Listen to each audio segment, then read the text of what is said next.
तपाईको नाम के हो त भन्नु त? तपाईको नाम के हो? हजुर मेरो नाम विपिन कुमार महतो सर। कहाँ हो घर रे तपाईको? रत्वा नगरपालिका 3। अनि तपाई जानु भएको चाहिँ कहिले? कति दिन भयो? हामीलाई आएको 3 महिना भयो सर। अहिले तपाईँ कहाँ कुन देशमा रे तपाईँ? हजुर कुन देशमा हुनुहुन्छ? मरिसस। मोरिसस भन्ने देशमा के काममा जानु भएको? होटलमा। कति पैसा तिरेर जानुभयो? कसले पठाउनु भयो? हाम्रो गाउँकै एजेन्ट छ मच्छिन्द्र पासवानले हो हामीलाई। कति पैसा तिरेर जानुभयो तपाईँको होटलको लाइनमा? कति पैसा एग्रिमेन्ट पेपरमा? कति? 5 लाख। 5 लाख रुपियाँ। अनि उहाँलाई क्यास दिनुभयो कि ब्याङ्किङ कारोबार गर्नुभयो कि के गर्नुभयो? 3 लाख ब्याङ्किङ कारोबार छ सर। अनि 2 लाख रुपियाँ त्यहाँ काठमाडौँ क्यासमा दिएको हामीलाई टिकट काट्ने बेलामा। तपाईँले कुन चाहिँ म्यान पावरले श्रम स्वीकृत गरिदियो त त्यत्रो 5 लाख रुपियाँ पैसा लिएर त्यो एजेन्ट मार्फत?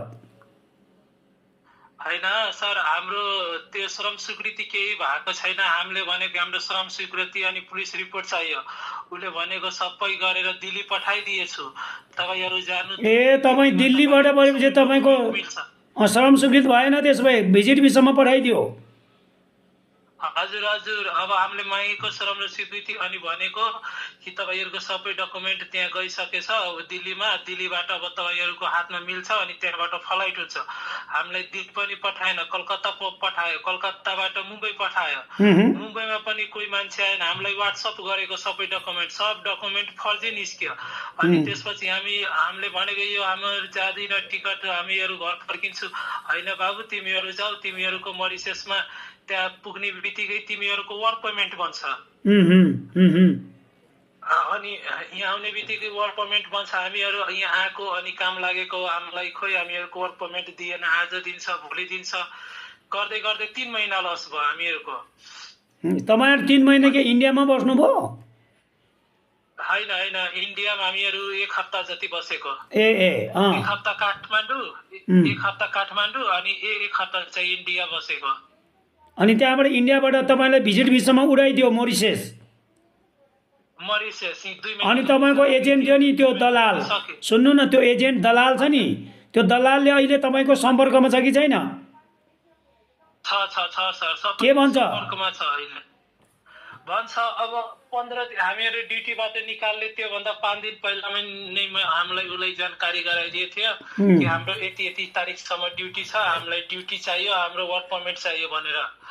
अनि उसले भनेको अब वर्क पर्मिट बन्छ, आज बन्छ, भोलि पर्छ, डुप्लिकेट वर्क पर्मिट बनाएर दिनु भएको छ सर। कसले दिएको छ वर्क पर्मिट? कसले बनाइदियो? होइन, दिल्लीबाट बनाएर पठाएको छ। ए अनि त्यहाँ तपाईँ त मोरिसस पुगेर कति दिन काम गर्नुभयो? यहाँ 3 महिना। हामी 14 तारिक आएको छौँ। एकैछिन सर म हेरेर म भनिदिइरहेको छु। 3 महिना भइसक्यो यहाँ। यो 14 तारिक आयो भने अहिले चाहिँ के कम्पनीले काम छैन भनेर निकालिदियो तपाईँहरूलाई? हजुर। अहिले तपाईँहरू कस्तो अवस्थामा हुनुहुन्छ त? के अवस्थामा छ अहिले सर? हामीलाई नै काम छैन के, हामीहरूको कोठामा बसिरहेको छु। यो कोठाको एकजना प्रति 1500 रुपियाँ तिर्नु पर्छ। अनि आफै खाना खानु पर्छ। अहिले ड्युटी छैन। अब हामीहरू बसिरहेको छु सर, हामीलाई हेल्प चाहियो, उद्धार गराइदिनु ल। तपाईँको सुन्नुहोस् त, तपाईँको एजेन्टसँग अहिले नै म कुरा गर्छु, फोन रेडी गर्नुहोस् त, म टिप्छु अहिले। ल।